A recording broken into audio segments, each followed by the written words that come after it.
আমি তোকে সব কাজ ভালো মতো বুঝিয়ে দিয়েছিলাম, জানি না ও কতদূর বুঝেছে। আচ্ছা আমি গিয়ে দেখছি। ম্যাডাম, আরে ম্যাডাম শুনুন। ম্যাডাম, আচ্ছা 1 মিনিট দাঁড়াও, আমি তোমাকে একটু পরে কল করছি। কি ম্যাডাম ম্যাডাম করছো? তোমাকে না বলেছে আমি যাওয়ার পথে আমাকে ডাকবে না? কেবল পরশুদিনই তোমাকে শিক্ষা দিলাম, তোমার শিক্ষা হয়নি? আমারই ভুল হয়েছে যে আমি নিজেই এই ময়লা ফেলতে এসেছি, কারণ বাসা সবাই ব্যস্ত ছিল। আজকের পর থেকে কখনোই তোর চেহারা আমি দেখবো না। আরে ম্যাডাম এই টাকাগুলো। কি টাকাগুলো? কি তোমাকে না ওইদিন বললাম যে আমাকে টাকার বিষয়ে কোনো কিছু বলবে না, যা বলার আমার স্বামীকে বলবে। কতবার বলবো যে আমি তোমার সাথে কথা বলতে চাই না? 2 টাকা সামান্য কর্মচারী হয়ে আমার সাথে কথা বলতে আসো। কয়েকদিন হলো কাজে আসতে না আসতেই টাকার জন্য লাল পড়তে শুরু হয়ে গেছে, 1 টাকাও পাবে না। তোমার এত সাহস হয়ে গিয়েছে যে তুমি আমার চোখের দিকে তাকিয়ে কথা বলছো? আগে চোখ নিচু করে কথা বলো। 1 বার বুঝিয়ে দিয়েছি, 2 বার বুঝিয়ে দিয়েছি, 3 বার বুঝিয়ে দিয়েছি, আর কতবার বোঝাবো? আর কতবার নির্লজ্জ হবে? 1 টাকাও পাবে না তুমি। এবার দেখবে আমি তোমাকে কাজ থেকেই বের করে দিয়েছি, অসভ্য লোক কোথাকার। কি হয়েছে অপু, চিল্লাচ্ছ কেন? দেখো আমি তোমাকে বললাম না আমি ময়লা ফেলতে যাবো না, আর তুমি তো আমাকে বলে যে তুমি যাও, কেউ নেই। আর এখানে দেখো এই অসভ্য লোকটা আমাকে বারবার থামিয়ে দিচ্ছে। আমি ওকে কতবার বলেছি যে আমি ওর সাথে কথা বলতে চাই না, তারপরও বারবার ও আমার সাথে কথা বলতে আসে। আরে অপু একটু আস্তে কথা বলো, পুরো এলাকার লোক উঠে যাবে। তাদের উঠতে দাও না, তারাও জানুক যে কেমন অসভ্য লোক কাজে রেখেছো। আচ্ছা ভাই, তোমার সমস্যাটা কি? ও যখন বলেছে ও তোমার সাথে কথা বলতে চায় না, তারপরেও তুমি বারবার কেন ওর সাথে কথা বলতে আসো? আমি ম্যাডামকে এটা বলার জন্য ডাকছিলাম, উনি ঝুড়িতে করে টাকা এনে ডাস্টবিনে ফেলে দিচ্ছিল। কি টাকা? এই টাকাগুলো আমার হাতে ঝুড়ি থেকে পড়েছে? হ্যাঁ ম্যাডাম, কখন থেকে এটাই তো বলার চেষ্টা করছি।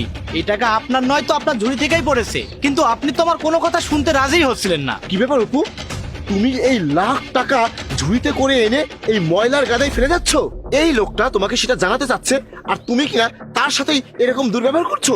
উনি চাইলে কিন্তু তোমাকে কিছু না জানিয়েই এই ময়লার বাক্সটা এখান থেকে নিয়ে চলে যেতে পারতেন, কিন্তু উনি সেটা করেননি, আর তুমি কিনা ওনার সাথে এরকম রাগারাগি করছো।